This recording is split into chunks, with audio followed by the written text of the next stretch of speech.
اگر آپ کا اسکول ہے، مدرسہ ہے، یا جو بھی آپ کا ادارہ انسٹیٹیوشن ہے جہاں آپ کچھ بھی خیر کا کام کرنا چاہتے ہیں، اور آپ چاہتے ہیں کہ آپ کے ادارے میں جو ٹیچرز ہیں یا جو فیکلٹی ہے وہ مینٹورشپ بھی کرے، تو آپ کے کرنے کے کیا کام ہیں؟ میں کم از کم 3 کام میں کوشش کر رہا ہوں کہ جو بہت ہی اسینشل کرنے کے کام ہوں صرف وہ بتاؤں. یہ اگر مجھ سے 100 مشورے مانگے جائیں تو میرے لیے آسان ہے دینا، لیکن اگر 4 مانگے جائیں یا 2 مانگے جائیں تو مشکل ہے. تو میں نے وہ کم سے کم کوشش کی ہے کہ دوں. پہلا کام جو انسٹیٹیوشنز کو کرنا چاہیے وہ یہ ہے کہ استاد کی عزت کریں اور اس پر اعتماد. اور دیکھیے، آپ ان کو، وہ ٹیچرز جن کی ٹیچنگ کی کوالٹی آپ کی چیکنگ کی محتاج ہے نا، ان کو آپ نے اپنے ساتھ لیا ہی کیوں ہے؟ اور اگر وہ اچھے انسان ہیں تو آپ ان پر اعتماد کریں اور ان کے لیے اس سے بڑھ کر پسند کریں جو اپنے لیے پسند کریں. اگر آپ کے انسٹیٹیوشن میں ٹیچرز کو اچھا، یعنی آپ پے نہیں کر سکتے، تو آپ بھی اس کے لیے اہتمام کریں کہ آپ بھی اچھی پے اس انسٹیٹیوشن سے ڈرا نہیں کریں گے. اس صورت میں تو یہ جائز ہے. مطلب آپ being the head of the institution, آپ نے کہا کہ بھائی میں ان اساتذہ کو اچھا پے نہیں کر سکتا، لہٰذا میں اپنے لیے بھی اچھا ڈرا نہیں کروں گا. تو ٹھیک ہے، چل جائے گا. تو ان کے پیٹ پہ 1 پتھر ہے، آپ کے پیٹ پہ 2 پتھر ہیں، یا کم از کم 1 پتھر ہے، تو چل جائے گا. ٹھیک، ان کی عزت کریں، ان پہ ٹرسٹ کریں. اور اگر آپ کو لگتا ہے کہ یہ ایسے لوگ ہیں، مطلب 2 نمبر لوگ ہیں، ان کو تو مطلب چھوڑا نہیں جا سکتا، ان کو اگر چھوڑ دیں گے تو یہ تو پتہ نہیں کیا کریں گے، تو پھر آپ اپنے انسٹیٹیوشن کو چھوٹا کر لیں. مجھ سے ایک صاحب آئے، انہوں نے کہا میرا انسٹیٹیوشن ہے، ہم بہت بڑا کام کرنا چاہتے ہیں. میں نے سنتا رہا، میں ان کی بات، بہت بڑا انسٹیٹیوشن بنایا ہے، اتنے ملین، اتنے کروڑ لگا دیے ہیں، ایسا انفراسٹرکچر، ایسا یہ وہ، بہت لمبی لمبی اچھی ٹھیک ٹھاک باتیں تھیں. لیکن پرابلم ایک ہی تھا کہ ان کے پاس مینٹور نہیں تھا. کہنے لگے ہمیں لوگ نہیں ملتے. تو میں نے کہا کہ اللہ آپ کو وہی عطا کرے گا جس کے آپ لائق ہوں گے. آپ یہ سوچئے کہ اللہ نے آپ کو اگر نہیں عطا کیے تو آپ اس کا انتظار کر لیں. تو انہوں نے کہا لیکن ہم بہت بڑا کام کرنا چاہتے ہیں. تو پھر آپ کیسے کریں گے؟ تو انہوں نے وہی چیکنگ اور مانیٹرنگ کا نظام جو ہے نا وہ مضبوط بنایا ہے. تو میں نے کہا ان میں کتنے لوگ ہیں جن کو آپ اگر چیک نہ بھی کریں تو یہ اپنا کام ایمانداری سے کریں گے؟ تو کافی سوچنے کے بعد انہوں نے بتایا کہ ایسے 3 لوگ ہیں. میں نے کہا ٹوٹل کتنے لوگ ہیں آپ کی ٹیم میں؟ تو انہوں نے کہا ٹوٹل تو 35 سے 40 لوگ ہیں.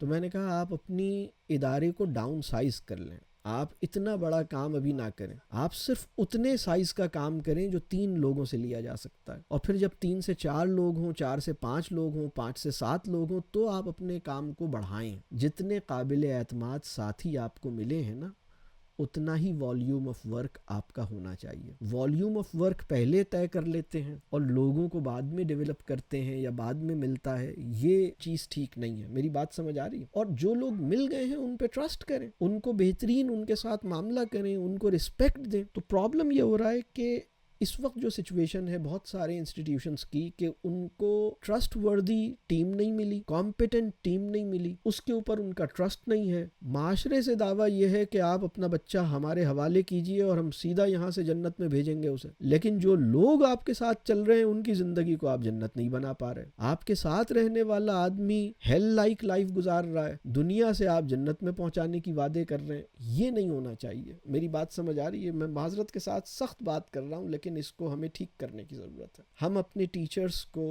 رسپیکٹ دیں، ان پہ ٹرسٹ کریں، اور اگر ان کے اندر کمزوری ہے تو ہم اس کو ڈیولپ کریں جیسے اپنے بچوں کو ڈیولپ کرتے ہیں. آپ کے بچے کو جب چلنا نہیں آتا تو آپ اسے چلنا سکھاتے ہیں، اور جب تک اسے چلنا نہیں آ جائے آپ اس کو کوئی سامان ادھر سے ابھی اس کو چلنا ہی نہیں آتا اور آپ نے کہا کہ یہ بچہ یہاں سے وہاں سامان شفٹ کرے گا، یہ سامان نہیں دیتے نا، آپ اسے بوجھ نہیں ڈالتے اس کے اوپر، ابھی اسے خود چلنا نہیں آتا تو آپ اسے چلنا سکھاتے ہیں، اسے چلنا آ جاتا ہے پھر آپ اسے بوجھ دیتے ہیں. ابھی پرابلم یہ ہے کہ دیکھیے بڑا کام کرنا صحیح کام کرنے کا متبادل نہیں ہے. مطلب ہماری ذمہ داری صحیح کام کرنے کی ہے، یعنی بڑے سائز کا کام کرنے کی نہیں ہے. یعنی بہت بڑے سرکل میں کام کروں یہ ہماری ذمہ داری نہیں ہے. مطلب آپ جتنی ٹیم آپ کی ہے اس کے ساتھ آپ جو کر سکتے ہیں وہ کیجئے، اور اپنی ٹیم کے ساتھ جو بہترین سلوک ہو سکتا ہے وہ دیجیے، اور اس کو یہ محسوس ہو کہ آپ اس سے محبت کرتے ہیں. بہت سے لوگوں کو یہ محسوس ہوتا ہے کہ ہماری انسٹیٹیوشن جو ہے انہیں میری فکر نہیں ہے، انہیں اپنے کام کی فکر ہے. یہ اپنے کام کی وجہ سے مجھ سے اتنی اچھی طرح بات کر رہے ہیں. میں آپ کو بتاؤں اس وقت مسلم امہ میں بہت سارے لوگ اس احساس میں ہیں کہ وہ جس کے ساتھ ہیں وہ انہیں چھوڑ دے گا. یعنی میاں بیوی کے تعلق میں یہ صورتحال ہے، باپ اور بیٹے کے تعلق میں یہ صورتحال ہے، اور ٹیچرز اور انسٹیٹیوشنل ہیڈز کے تعلق میں یہ صورتحال پیدا ہو گئی. تو ایک کانفیڈنس دیجیے. اور یہ پہلی بات ہے. دوسری بات یہ ہے کہ اپنی ٹیم پر کی ٹریننگ، ان کی ڈیولپمنٹ، ان کی انٹلیکچول ڈیولپمنٹ، ان کا ایکسپوجر، ان کی ٹیکنیکل ٹریننگ، ان کی ہر طرح کی ٹریننگ، اس کے اوپر آپ بہت کھل کے اہتمام کیجئے، وقت نکالیے. اس کے اوپر اگر کچھ اسپینڈ کرنا ہے وہ کیجئے. بہت سارے ادارے ایسے ہیں جو بہت بڑا کام کرنا چاہتے ہیں لیکن اپنی ٹیم کو ٹرین کرنے کا حوصلہ نہیں ہے.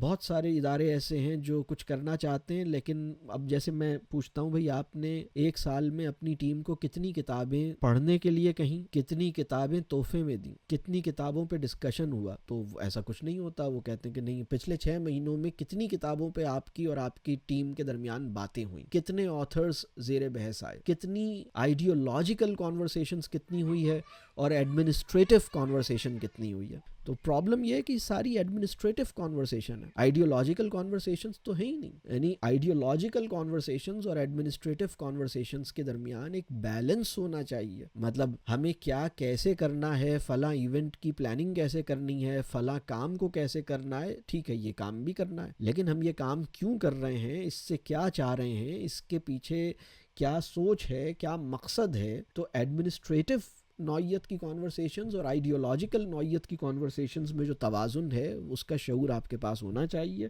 اور جیسے میں نے کہا کہ ان کی جو ٹریننگ ہے، ان کی جو ڈیولپمنٹ ہے، اس پہ آپ اس کے لیے، یعنی اللہ کرے کہ آپ کا اپنی ٹیم کے ساتھ تعلق باس اور امپلائیز کا نہ ہو، استاد اور شاگرد کا ہو. آپ کو وہ اپنا مربی پہلے سمجھیں اور باس بعد میں سمجھیں. وہ کہیں کہ یہ میری ماں ہے یا میرے فادر ہیں یا میرے استاد ہیں یا میرے مینٹور ہیں اور میرے امپلائر ہیں. یہ بات کی بات ہے. مطلب وہ یہ ایک الگ بات ہے کہ میرے محبوب ہیں اور میرے باس بھی ہیں، یہ ایک الگ بات ہے. لیکن جو تعلق ہے وہ مربیانہ تعلق ہے، استاد والا تعلق ہے. یہ بات واضح ہو رہی ہے. آپ خود بھی انہیں ٹرین کرتے ہیں، آپ انہیں ان کی تربیت کے لیے ان کو اصحاب علم کے ساتھ بھی وابستہ کرتے ہیں، متعارف کرتے ہیں، کتابوں سے بھی متعارف کرتے ہیں، مختلف ٹریننگ پروگرامز میں بھی بھیجتے ہیں. اگر آپ خود تو ٹریننگ پروگرامز میں جاتے رہتے ہیں لیکن ان کو اس قابل ہی نہیں سمجھتے کہ کہیں لے کے جائیں اور کہیں بھیجیں، تو پھر یہ بات نہیں بنے گی. یہ بھی قربانی کی بات ہے. آپ کہیں کہ مطلب ایک آدمی جا سکتا تھا، میں نے اپنی جگہ تمہیں بھیجا ہے، یہ بہت اچھی بات ہے. تم آ کے مجھے بتانا کہ کیا سیکھا، بہت اچھی بات. تو یہ جذبہ ہونا چاہیے اپنی ٹیم کو ڈیولپ کرنے کا، اور اس میں جتنے آپ کے وسائل اجازت دیتے ہیں اتنی آپ خرچہ بھی کریں اور مطلب وسائل بھی لگائیں، وقت بھی لگائیں. اللہ اس کا اجر دے گا انشاءاللہ. اور ایسا کرنے میں آپ یہ نہ سوچیں کہ یہ چھوڑ کے جائیں گے تو یہ پھر کیا ہوگا. چھوڑ کے جائیں گے تو کہاں جائیں گے؟ مارس پہ تو نہیں جائیں گے، جوپیٹر پہ بھی نہیں جائیں گے. کہاں جائیں گے؟ اسی زمین کے اوپر رہیں گے نا. اور میرا خیال یہ ہے کہ ایشیا کے اندر ہی ہوں گے، اور بہت ممکن ہے پاکستان کے اندر ہی ہوں، اور بہت ممکن ہے آپ کے شہر میں ہی ہوں. تو آپ اس شہر کو کوئی بہت زبردست چیز کرنے والے تھے نا، اس شہر کی کایا پلٹنے والے تھے. تو ایسے آدمی تیار ہو کے دنیا میں پھیل رہے ہیں تو آپ اللہ کا شکر ادا کریں. آپ کی کیپیسٹی ایک وقت میں 30 لوگوں کو سنبھالنے کی ہے، لیکن اللہ نے آپ سے 100 لوگ تیار کروا کے سوسائٹی میں ڈال دیے. ان میں سے 30 آپ کے ساتھ ہیں، ان کے اخراجات آپ کے ذمے ہیں، 70 وہ ہیں جو آپ سے ٹریننگ لے کے ادھر ادھر چلے گئے. اور اگر کوئی ناروے اور سویڈن چلا گیا ہے تو بھی اللہ پہ خوش ہوں کہ اس بات پہ کہ دیکھو میں نے کبھی نہیں سوچا تھا کہ ایک آدمی جو مجھ سے ٹریننگ لی، میرے یہاں ٹرین ہوا، الحمدللہ سویڈن میں بیٹھ گیا جا کے، تو اللہ اس سے وہاں کام لے. وہاں اپنی ایک الگ ضرورت ہے. ایک آدمی وہاں چلا گیا امریکہ، ایک آدمی لاہور چلا گیا، ایک پنجاب میں، ایک سعودیہ میں ہے، ایک کہیں اور ہے. تو ٹھیک ہے، بس الحمدللہ. آپ کرنے کیا نکلے تھے پہلے تو یہ بتائیے. ایک بات اور سمجھ لیں، جو کام بھی آپ اپنے ادارے میں کر رہے ہیں، اگر آپ کو یہ اطلاع ملے کہ کچھ اور لوگ ہیں جو بالکل ایسا ہی کام کرنا چاہتے ہیں، اور وہ آپ کے محلے میں بالکل ایسا ہی کام، ایک اور گروپ ہے جو بالکل یہی کام کرنا چاہتا ہے اور اس نے ایسا ہی کام شروع کر دیا، یہ خبر آپ کے لیے خوشی کا سامان پیدا کرے گی یا پریشانی کا سامان پیدا کرے گی؟ اگر یہ خبر خوشی کا سامان پیدا کرے گی تو آپ اللہ کے لیے کام کر رہے ہیں، اور اگر یہ خبر آپ کے لیے پریشانی کا سامان پیدا کرے گی تو آپ اپنے لیے کام کر رہے ہیں. میں آپ کو دوبارہ یہ بات کہتا ہوں، آپ جو کام بھی کر رہے ہیں، چاہے آپ قرآن پڑھا رہے ہیں، سیرہ پڑھا رہے ہیں، کوئی بھی خیر کا کام کر رہے ہیں، اگر آپ کو یہ اطلاع ملے آپ ایک انسٹیٹیوشن کے اونر ہیں نا، آپ ایک اسکول کے، کالج کے، مدرسے کے، قرآن کے انسٹیٹیوٹ کے، اسلام کے کسی نہ کسی خیر کے ادارے کے اونر ہیں، ڈائریکٹر ہیں، پرنسپل ہیں. آپ کو یہ اطلاع ملے کہ جو کام آپ کر رہے ہیں بالکل ایسا ہی کام ایک اور صاحب ہیں وہ بھی کرنا چاہتے ہیں اور انہوں نے یہی کام شروع کر دیا.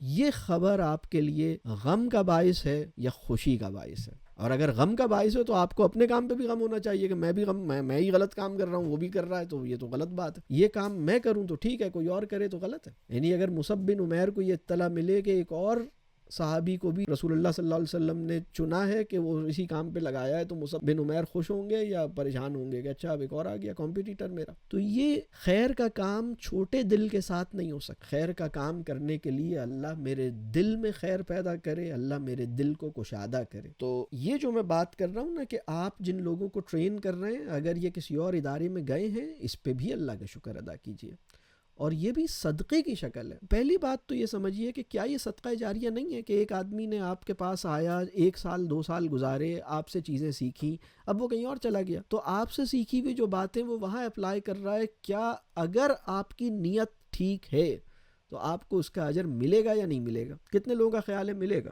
ملے گا الحمدللہ. اور اگر آپ کی نیت ٹھیک نہیں ہے تو وہ بھلے آپ کے ساتھ بھی کام کر رہا ہے تو آپ کو کوئی اجر نہیں ملے گا. یہ بات سمجھ آ رہی؟ تو اللہ کا شکر ادا کیجیے، اس میں کیا حرج ہے؟ بس جہاں جائے خیر لے کے جائے. تیسرا پوائنٹ جو ادارے کی سطح پر آپ کے کام میں ہے وہ یہ کہ اپنے ادارے کے مقاصد اور ماحول اور سرگرمیاں، 3 چیزیں میں نے عرض کی ہیں. آپ کے ادارے کے جو آبجیکٹیوز، ایمز ہیں، مقاصد، آپ کے ادارے کا جو انوائرمنٹ ہے، کلچرل ایسپیکٹ کی بات کر رہا ہوں، آپ کے ادارے کا جو کلچرل ایتھوس ہے، یعنی ماحول سے مراد فزیکل انوائرمنٹ کی بات نہیں کر رہا میں، اوور آل انوائرمنٹ کی بات کر رہا ہوں، اس میں فزیکل انوائرمنٹ بھی کاؤنٹ ہو جائے گا. اور تیسری چیز ہے آپ کے ادارے کے اندر کے جو بیسک فنکشنز اور ایکٹیویٹیز ہیں، مطلب جو آپ کے ادارے کے اندر جو کام ہو رہے ہیں. 3 چیزیں ہو گئیں، آپ کے ادارے کے مقاصد، آپ کے ادارے کا ماحول، آپ کے ادارے کی سرگرمیاں. یہ تینوں چیزیں تعلیم و تربیہ کے جو گریٹر گولز ہیں ان کے ساتھ الائنڈ رہنی چاہیے. یعنی اگر میں یہ کہوں کہ جو کچھ بھی آپ کے ادارے میں ہو رہا ہے یہ سرگرمیاں ہیں، اور جو کچھ بھی آپ کے ادارے میں محسوس ہو رہا ہے یہ ماحول ہے، اور جو کچھ بھی آپ کے ادارے میں چاہا جا رہا ہے یہ مقاصد ہیں. 3 چیزیں ہو گئیں. جو کچھ بھی آپ کے ادارے میں ہو رہا ہے یعنی سرگرمیاں، جو کچھ بھی آپ کے ادارے میں محسوس ہو رہا ہے یعنی کہ ماحول، اور جو کچھ بھی آپ کے ادارے میں چاہا جا رہا ہے یعنی کہ مقاصد. ان تینوں چیزوں کا بہت گہرا جو تعلق ہے وہ تعلیم و تربیہ کے گریٹر کاز کے ساتھ ہونا چاہیے. ابھی تو معاملہ یہ ہے کہ بہت سے انسٹیٹیوشنز کے اندر ٹیچرز نے جتنی خدمت اور جتنی توجہ سافٹ بورڈز کو دی ہے نا، اتنی توجہ اپنے شعور پہ نہیں دی. مطلب وہ جیسے اسکول میں بڑے بڑے سافٹ بورڈز لگے ہوئے ہیں تو وہ سافٹ بورڈ صحیح نظر آنے چاہیے. میں آپ کو بتاؤں کہ کسی بچے کے لیے جو سب سے اہم سافٹ بورڈ ہے نا، جس پر کوئی بھی چیز فوراً اثر کرتی ہے، وہ یہ والا سافٹ بورڈ ہے. یہ سافٹ بورڈ نظر آ رہا ہے وہ، یہ جو چیز ہے نا، اس سافٹ بورڈ کے اوپر جو کچھ بھی آتا ہے نا، جو ہمارا چہرہ ہے، اس پہ اطمینان ہے، اس پہ شکر ہے، اس پہ یقین ہے، اس پہ عزم ہے، اس میں جذبہ ہے، اس میں محبت ہے، اس میں اپنائیت ہے، اس میں خوشی ہے، اس میں جو کچھ بھی اس کے اندر نور ہے، جو کچھ بھی اس کے اندر ہے، تھکن ہے یا فریشنس ہے، وہ سب جو ہے وہ آپ کے بچوں پہ اثر کرتا ہے. آپ مسکراتے نہیں ہیں، یا آپ خوش نظر نہیں آتے، یا آپ مطلب جو آپ کی یہ ہے وہ سافٹ بورڈ جس کی فکر ہونی چاہیے. جو دیواروں پہ بے جان سافٹ بورڈز لگے ہوئے ہیں جن کی خدمت میں سارے ٹیچرز صبح شام لگے رہتے ہیں، اور اس کے بعد ان کا اپنا سافٹ بورڈ بیچاروں کا مردہ سا ہو جاتا ہے، مطلب وہ تو یہ کوئی کامیابی نہیں ہے. اس کو سمجھنے کی ضرورت ہے. تو میں یہ بات اس لیے کہہ رہا ہوں، اب ایک کمپٹیشن ہو رہا ہے، وہ ایک ایونٹ ہوگا، وہ ایک اینول ڈے ہے، اس کے لیے آپ کے یعنی انسٹیٹیوشن کا ٹائم، انرجی اور ریسورسز، یہ بھی 3 بڑے اہم لفظ ہیں.